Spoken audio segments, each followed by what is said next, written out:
क्या कर रहा हूं मैं? दर्पण में देख रहा हूं। आप लोग भी प्रतिदिन देखते होंगे, परंतु प्रतिदिन अपना मुख देखने के बाद भी उस पर लिखी एक बड़ी सीख देखना भूल जाते हैं। अब आप कहेंगे कैसी सीख? तो जाइए एक बार फिर से दर्पण के सामने जाइए और मुख खोलकर देखिए, क्या दिखेगा? दंत पंक्ति और जीभा, है ना? अब विचार कीजिए, दंत जन्म के पश्चात आते, एक नहीं 2 बार आते, परंतु मृत्यु से पूर्व नष्ट हो जाते हैं। और जीभा जन्म पहले से होती है, परंतु मनुष्य के मृत्यु के पश्चात भी उसके अस्तित्व में रहती है ना? आश्चर्य की बात। दंत कठोर होते हैं, जीभा कोमल, परंतु फिर भी दंत नष्ट हो जाते हैं, जीभा नहीं होती। यही रहस्य है कि हठी और कठोर लोग शीघ्र नष्ट होते हैं और कोमल लचीले आवश्यकता के अनुसार स्वयं में परिवर्तन ला सकने में सक्षम लोगों का ही अस्तित्व रहता है। अर्थात परिस्थितियों के अनुसार स्वयं को लचीला बनाना सीखिए और आपका जीवन सरल हो जाएगा। संबंध एक सहारा होता है जीवन का, और संबंधी वो होते हैं जिनसे आवश्यकता पड़ने पर सहायता मांगी जा सके, जिन पर विश्वास किया जा सके कि बुरे समय में वो हमारे काम आएंगे। कभी ऐसा भी हुआ होगा कि आपके पास कोई सहायता मांगने आया, या ऐसा भी हो सकता है कि आप किसी के पास सहायता मांगने गए हैं। परंतु प्रश्न ये उठता है कि क्या केवल किसी के मंतव्य में उसकी सहायता इसीलिए कर देनी चाहिए क्योंकि वो आपका संबंधी है? अब आप कहेंगे कि ये कैसा प्रश्न हुआ? तनिक सोचिए, एक अस्त्र बनाने वाला जब अस्त्र बनाता है तो ये अस्त्र किसको देना है उसका अधिकार उसी के पास होता है। वो चाहे तो ये अस्त्र किसी को भी दे सकता है, वो एक सैनिक को भी दे सकता है या एक डाकू को भी, और यही अस्त्र 2 भिन्न कार्य कर सकती है। यदि डाकू के हाथों में आ गई तो उसका भय दिखाकर वो लोगों को लूटेगा, निरपराधों का रक्त बहाएगा। सहायता करने वाले की भी अवस्था ऐसी ही होती है। इसलिए किसी की सहायता करने से पूर्व ये विचार कर लेना आवश्यक है कि किसे क्या, कब और कितनी सहायता देनी चाहिए कि उसका दुरुपयोग ना हो। यदि आपकी सहायता से कोई अधर्म हुआ तो उसके उत्तरदायी आप भी होंगे।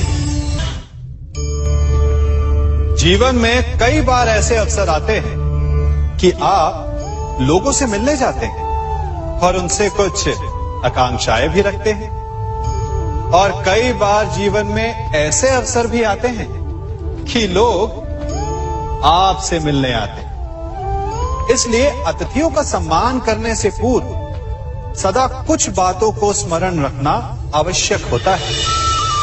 यदि कोई आपके पास मिलने आता है तो उसके 3 कारण हो सकते हैं। पहला कारण होता है भाव, दूसरा अभाव और तीसरा प्रभाव। तो जैसा अतिथि उसको वैसा ही सम्मान दे। यदि आपके पास कोई भाव से आए तो उसे केवल आपका प्रेम चाहिए, आपका सानिध्य चाहिए, और यदि कोई अभाव में आया तो उसकी उतनी सहायता अवश्य करें जितना आप करने में सक्षम हो, परंतु इतनी अधिक भी ना करें कि वो उस सहायता का दुरुपयोग कर बैठे। और यदि कोई प्रभाव में आया तो स्वयं पर अभिमान ना करें, क्योंकि कभी ना कभी जीवन में आप भी भाव, अभाव और प्रभाव के चक्रव्यूह में फंस सकते हैं।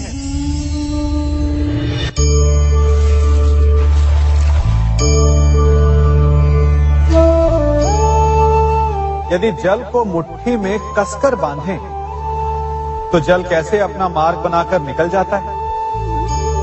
इसी धारा की भांति यही अवस्था हमारे अपनों के साथ भी होती है। अधिकतर हम जिनसे प्रेम करते हैं, हम सदा उन्हें अपने समीप रखना चाहते हैं, स्वयं से दूर नहीं होने देना चाहते।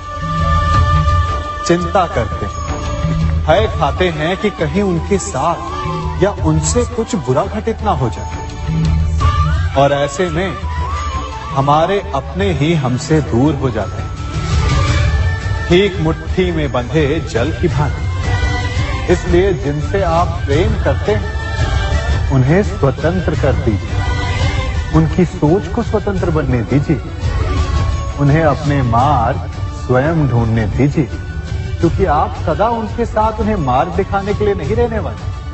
इसलिए अपनों के साथ अवश्य रहें, परंतु उन्हें बांधे नहीं।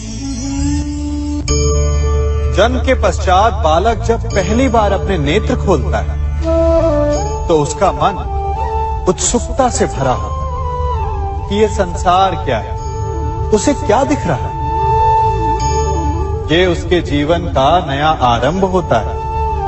परंतु जैसे हम धीरे धीरे बड़े होने लगते हैं, अनुभव अर्जित करते हैं, हमारे मन की उत्सुकता, हमारे जीवन का चाव होने लगता है। तनिक सोचिए, जब हम सुबह सोकर जगते हैं, अपनी आंखें खोलते हैं, तो उसे ही हम अपने जीवन का प्रारंभ समझ ले, तो सुबह से लेकर संध्या तक के समय को ही अपने जीवन जीने का समय समझ ले, तो कितनी स्फूर्ति आ जाएगी। आप कितने काम कर पाएंगे, आप कितने लक्ष्य अर्जित कर पाएंगे। पलों से मिलकर घड़ी बनती, घड़ी से मिलकर प्रहर, प्रहर से मिलकर दिन बनते हैं, और दिनों से माह और वर्ष। यदि आप अपना हर पल, हर प्रहर विश्वास से, हर दिन उत्साह से जिए, तो आपका संपूर्ण जीवन सार्थक हो सकता है। मनुष्य अपना जीवन विश्वास पर जीता है, परंतु विश्वास किसका? तनिक सोचिए, किस पर विश्वास है आपको? महापुरुषों की कही बातों पर, ग्रंथों में लिखे ज्ञान पर, माता पिता की सीख पर, या मित्रों के दिए गए निर्देशों पर, या फिर मेरी कही बातों पर? ये सब विश्वास अपूर्ण है जब तक आपको स्वयं पर विश्वास ना हो। यदि विश्वास करना है तो पहले अविश्वास करने के विज्ञान को भी सीखना चाहिए। आप किसी की बातों पर विश्वास न करें, आप अपने मन से पूछें, अपनी अंतर आत्मा से प्रश्न करें, और जो उत्तर मिलेगा वही सबसे उचित होगा। जब आप अपने मन, अपनी अंतरात्मा पर विश्वास करना सीख जाएंगे, तो नीति ज्ञान सब आपके भीतर से स्वतः उमड़ेगा। और यदि आप स्वयं पर ही विश्वास ना कर पाए, तो धर्म ग्रंथों में लिखे श्लोक, महापुरुषों की वाणी, माता पिता की सीख या मित्रों का निर्देश कोई भी लाभ नहीं दे पाएगा। एक पिता होने के नाते आप अपनी संतान के लिए क्या करते हैं? उसके लिए बहुत सारी सुविधाएं जुटाते, बहुत सारा धन कमाते हैं, है ना? और क्या आपको ऐसा लगता है कि यही उचित है आपकी संतान के लिए? इस पंछी को देख रहे हैं, ये भी संतान को जन्म देता है, उन्हें पालता है, पोसता है, उड़ना सिखाता है, और भोजन का प्रबंध भी करना सिखाता है। परंतु उनके बड़े हो जाने के बाद उनके लिए अलग से घोंसला नहीं बनाता। क्यों? क्योंकि यदि इसने संतान को सब कुछ करके दे दिया, तो संतान क्या करेगी? वो अपनी संतान को तब तक भोजन कराता है जब तक उसकी संतान स्वयं भोजन का प्रबंध करने में सक्षम नहीं हो जाती। और उसका लाभ यह मिलता है कि उसी की भांति उसकी संतान आत्मनिर्भर बनती है। इसलिए अपनी संतान को उतनी ही सुविधाएं दें जितनी आवश्यक है। मोह को त्यागें। आपका उनसे मोह उन्हें कभी आत्मनिर्भर नहीं बनने देगा। अपनी संतान को कर्म करना सिखाइए। यदि आपकी संतान कर्म करना सीख गई तो वो धन स्वयं कमा लेगी। और यदि वो आलसी अकर्मण्य बन बैठे तो आपके संचित धन का भी नाश कर देगी। संसार में सबसे बड़ा संबंध कौन सा है? अब आप पूछेंगे कि यह कैसा प्रश्न हुआ? इसका उत्तर तो बड़ा सरल है, यही ना? परंतु इस प्रश्न के भी कई उत्तर हैं। कोई कहेगा माता और पुत्र का संबंध, तो कोई कहेगा पिता पुत्री का संबंध, तो कोई पति पत्नी का, और तो कोई भक्त और भगवान का संबंध। परंतु तनिक गहराई से देखेंगे तो पाएंगे कि ये सारे संबंध या तो जन्म से जुड़े होते हैं, या समाज में बना दिए जाते हैं, या फिर किसी आकांक्षा के चलते बनते हैं। तो सबसे बड़ा संबंध कौन सा होता है? उलझ गए ना? सबसे बड़ा संबंध होता है मित्रता का, क्योंकि मित्र हम स्वयं चुनते हैं, जिसमें ना कोई आकांक्षा होती है, ना ही कोई स्वार्थ छिपा होता है। यदि कुछ होता है तो केवल साथ का आनंद। अपने बीते दिनों को स्मरण कीजिए। जब आप घर से बाहर निकलते होंगे तो सबसे पहले किसका स्मरण होता था? मित्र का।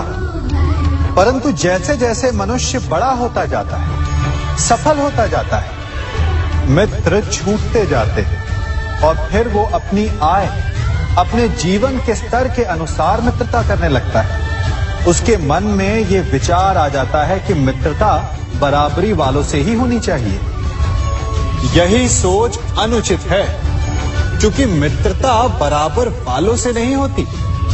मित्रता हमें बराबर करती है। इसलिए नए मित्र अवश्य बनाइए, परंतु अपने पुराने मित्रों को भूलिएगा मत।